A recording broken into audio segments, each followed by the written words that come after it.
ప్రతి ఉదయమున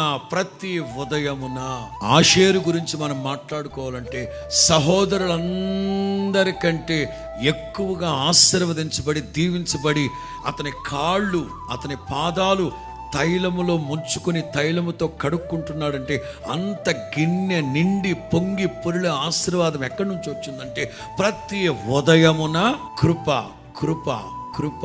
ఏ రోజు కారోజు ఉదయాన్నే లెగ్గానే ఒక 10 నిమిషాలు, ఒక పావు గంట అయినా సరే, ప్రభువా ఈ రోజంతా ఉల్లాసంగా ఉత్సాహంగా మీ సన్నిధిలో గడపడానికి కృప దయచేయి నాయనా, కృప దయచేయి నాయనా, కృప దయచేయి నాయనా.